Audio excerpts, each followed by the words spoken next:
My name is Jason Allen. I'm a real estate agent based in Palm Springs, California. Each week, I like to bring a market report that's reflective of last month's numbers, focusing on a specific city that I do business in. Recently, I had a request for doing a report for a city where I have done business, but it's not a primary focus of my business. That market is Desert Hot Springs, commonly referred to as DHS. So this week, as a way to accommodate that special request, I'm going to focus on Desert Hot Springs. If you give me just a moment, I'm going to bring up some charts and we'll dive into the numbers. So here we are, Monday, May 27th. So we're almost at the end of May. Those numbers won't come out until the first week of June. But April is what we have to work with. And I'm going to scroll down and we're going to first look at this map. Desert Hot Springs, for those that don't know, is just north of Palm Springs. And in fact, there are three ways from Palm Springs and Cathedral City that you can get to Desert Hot Springs. One is to go out the 111, and then there's access that way. A second is Indian Canyon, which is right about here. And then the third is Gene Autry, which is right about here. And why is that? This open desert is where we have windmills, those windmills that you see as you drive into Palm Springs. So you can't just cut across the desert. You got to go one of the thoroughfare roads.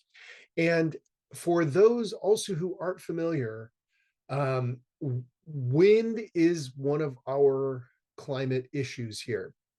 Now, it's a big benefit. It's why we have the windmills there, very helpful. But when the wind gets going strong, one or all three of those roads into Desert Hot Springs from the south or the west can be closed. And they get closed because of the dust that blows through the desert in that area that's open. And I would say this year and last year have been particularly bad. If you remember Hillary, the tropical storm that came through, as it dumped a lot of rain and it percolated into the earth, it brought silt to the surface. So a very fine dust that's been blowing around like crazy, probably another 2 or 3 years, and most of that'll be blown away or settled somewhere. Until then, we are sort of facing this frequent at times closure of those roads. Now, there are other ways to do it. You just cut over to the 10. I'll use the pointer. This is the 10 freeway, and then you can approach it. You kind of go around the desert as you do. And then the open desert, I should say. And then, of course, you can come in from the north, from the 62, where there's some other roads. And then the last thing I would say is there's a big push in California and then locally to address this, perhaps a bridge. I always advocate for a tunnel. I suppose that's more expensive. At some point, once that's solved, I actually think Desert Hot Springs will become a place that more people will consider on a regular basis, full-time residents, because they won't have to deal with that wind issue and the dust issue and the road closures. And there are, in fact, a few newer developments up in Desert Hot Springs, smaller builders, not huge tracts. There are vacant lots if you wanted to build your own home. A colleague of mine just sold 2 lots. Each were $45,000, so affordable at some level. So let's dive into the numbers. I'm going to scroll down here. And then let me also say Desert Hot Springs is where, in fact, the hot springs part is very instrumental in the early part of the 20th century. There are a number of spas in Desert Hot Springs. So there is a reason to live there besides just being affordable and convenient to Palm Springs. So again, this is the valley-wide chart. It hasn't changed if you've looked at any of the other reports that I've done this month. Normal would be our baseline, and that's going back many years. We have sales above and below that. As we sort of bump towards the normal right now, we are getting closer to normal. And this is total sales. So coming back up here, if this is your first time, here we are, COVID time, big, huge surge, way above our usual. Then it fell off, then another bump in it, and then it's been declining. And that just means not housing prices per se, although housing prices in some areas are contracting. You're seeing just fewer sales, the volume of sales. So let me go down to the next chart, which is Coachella Valley median detached home price. You can see where valley-wide it's going up. Now, this is much higher than what you'll see in Desert Hot Springs. There are some homes. Sky Valley is more of a neighborhood. Some people say Sky Valley as opposed to Desert Hot Springs. 5-acre ranches there. And so you can have a property that goes for $1 million. Not many. You want more space, that sort of thing. Generally speaking, in town, homes are much more modestly priced. And then the attached homes valley-wide also going up. So you do see where they bump around, but the trajectory from the low in January of 11 and 12 has been up. It's been a bit of a roller coaster at times. And that's true for the attached as well. 09, 10, 11, 12, and then since 12, it's been going up. So let's skip down to the average size detached home and the price associated thereof. So in Desert Hot Springs, houses tend to be a little bit smaller at 1,600 square feet. That's a detached home. Detached home is one that can be in an HOA or separate from an HOA. It just has no shared walls with another unit. And in this case, you can see where a year ago prices were at about 408 as an average. That's taking all the sales, dividing it by the number of sales, and coming up with an average. That's different from the median, which is the house in the middle. But the average has slipped by about 4.5%. Do we have cases where things are going over asking? Absolutely. Do we have things where homes are selling under asking? Absolutely. So based on this, certainly if someone bought in that low of 11 and 12, you've seen a phenomenal return. You go to sell your house, you may not get the 408, but really 390, 380, depending on the condition, maybe 350, depending on the condition, is significantly more than the 86 as an average that you would have spent back in the day. An attached home, and there are fewer attached homes in Desert Hot Springs. They don't tend to build as many condominiums. They are there, fewer and far in between. 20 years ago, you could have got one for 16,000. Today it's 140, and that is up from the low of a year ago. And this is based on an average of 750. That could be a 2-bedroom. It's more likely a 1-bedroom. So it's affordable. I mean, if you had a job, decent credit with the program that I profiled with Brad Mullen, one of my preferred lenders, you probably could get into a condo, and then you'd have the benefit of a tax credit, or I should say, you'd be able to deduct your mortgage interest up to a certain point, and you'd be seeing a little bit money back. Talk to me if you need a home. This is important. So in the Desert Hot Springs, now we're going to look at this 3-month period versus a year ago's 3-month period. And why do we take 3 months? We average it over 3 months because one month might have a lot of sales, the next month have almost none. So to kind of get a more stable picture, we would say that in this case, April of this year versus April a year ago, 10% less houses sold. Only 4 houses, they don't have a lot of sales up there. Is that significant? Yeah, I wouldn't consider that dramatic. I think you're sort of scanning across the board. Palm Desert probably also about 10%. Maybe Palm Springs had more.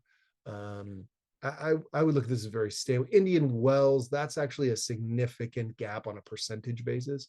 But Desert Hot Springs is stable. And this is reflective of the higher interest rates.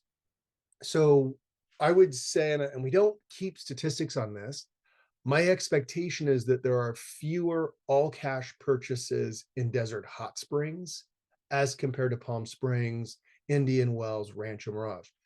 Indian Wells, Rancho Mirage, Palm Springs, generally speaking, wealthier population relocating here after selling a primary home somewhere else. Desert Hot Springs, generally speaking, people are financing them. Unless they're an investor, they may be spending cash. And if you're financing, we all buy things based on what our monthly payment is. And interest rates being higher, monthly payment is higher. So it doesn't surprise me to see Desert Hot Springs sales drop a little bit. And then these are valley-wide sales by price bracket. And, we know that up here, we can see average condo 140, average house just under 400.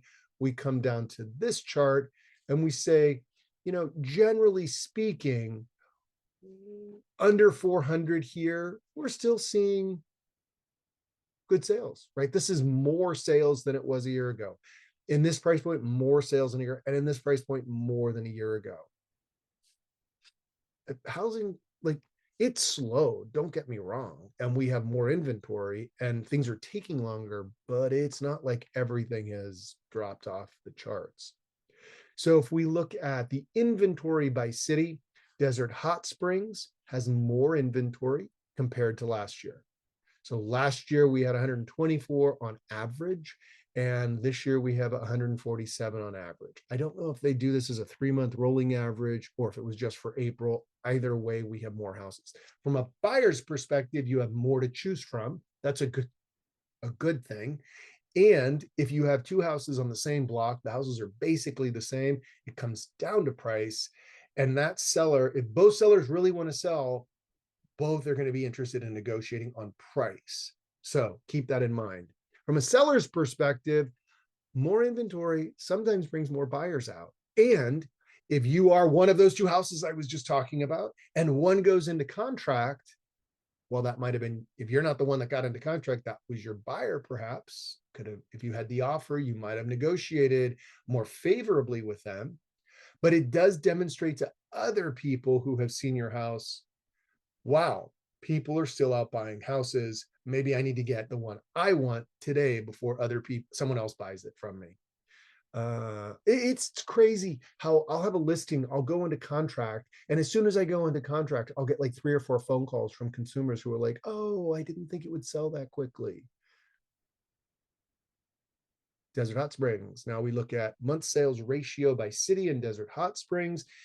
We have about 4 months of inventory at this point compared to a year ago. So that speaks to that, the actual whole numbers. This is taking the whole number of how many houses are available and dividing it by the number of sales in the previous month. And that number produces our inventory. So how many, if no new houses came onto market, it would take about 4 months to sell everything we have available in Desert Hot Springs. Last year at this time, it was about 3 months. Just speaks to more inventory on the shelf. And then your median days in market in Desert Hot Springs, that has gone up. A year ago, it was 33 days. Now it's 43 days. Much better than, well, certainly better than Bermuda Dunes or La Quinta, but contextually, pre-COVID, it was common to sign a 6-month listing agreement because you expected to be on the market from 3 to 4 to 5 months. And then if we go down to Valley-wide, just sort of the percent of homes selling over list price, 14.8%. That's Valley-wide. That doesn't speak to Desert Hot Springs. I'm going to use another chart to speak a little bit more closely to that. And then average selling discount. So this is not by city, but by Valley-wide. You can see that little tiny bit off the top, not a big discount. And this is an average. So if the property is priced correctly or even a little bit under, those are the ones that are getting over asking. And you see this 14.5 or 14.8% of homes going over.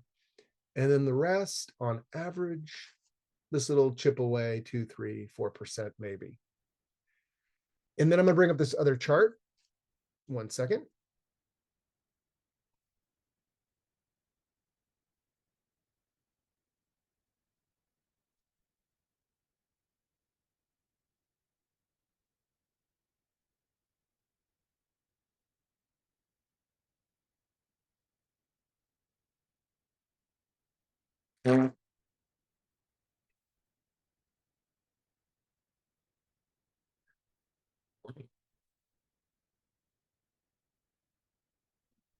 So I stopped using the Desert Dynamics charts exclusively because I learned that they're only using a portion of the data that's available. It's everything available in my multiple listing service, but they're not factoring in listings that are entered from outside of our area by agents. And for some strange reason, we have a lot of agents from LA and even further out that are listing properties here. I don't understand it. It means they're not readily available to service their listing, but not my business. As a consequence, I don't rely on this. I think it's useful in this case to illustrate that we don't have a lot of sales.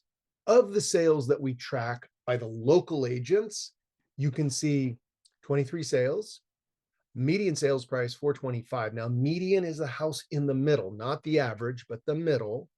And that's up 6.3%. That's actually a testament to using a local agent who knows the market better.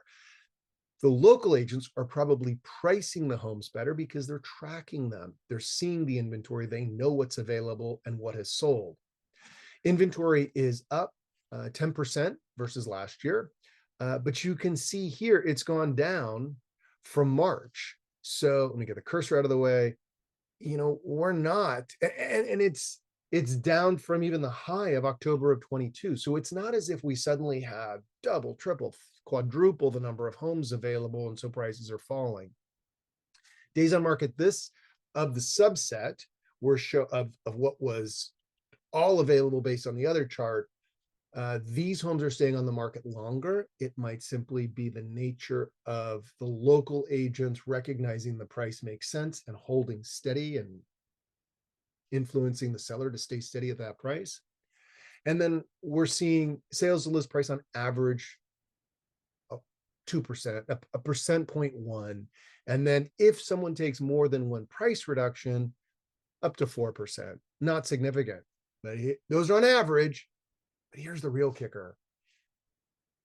Of the homes that are available to us based on the local agents, 43.5% are going over asking. That's almost half of the homes going over asking price.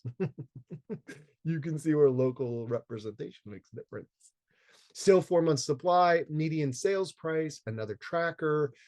It's up over last year. 30% of the homes listed by local agents sold within 30 days, 52% sold within 60 days, and 70% sold within 90 days. Lastly, I'm going to end with mortgage applications. You can see interest rates went down by a tick. Yay! We celebrate our small victories. And you can see over here that applications have remained flat. So it's not as if people are rushing out into the market. But it does say that the feds are working on this. They're not going to lower rates until we see unemployment go up.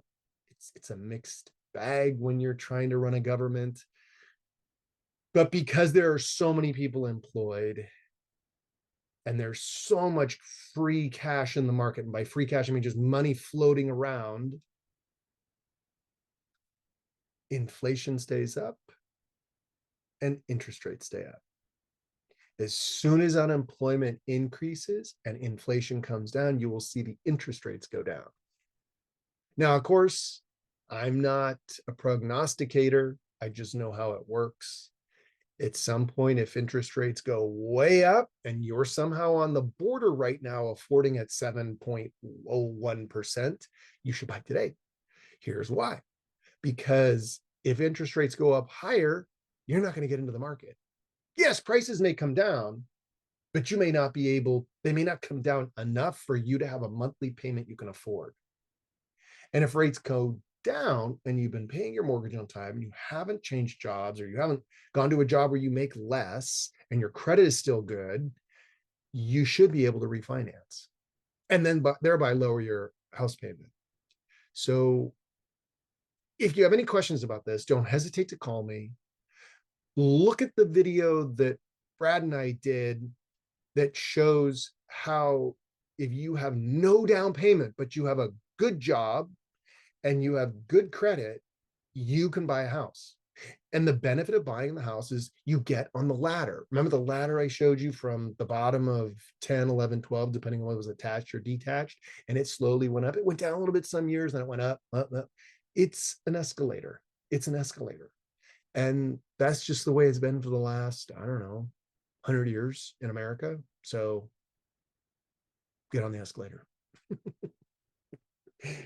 I may seem biased. I don't care if you use me, use somebody. As always, take care, and I will be back next week. I know.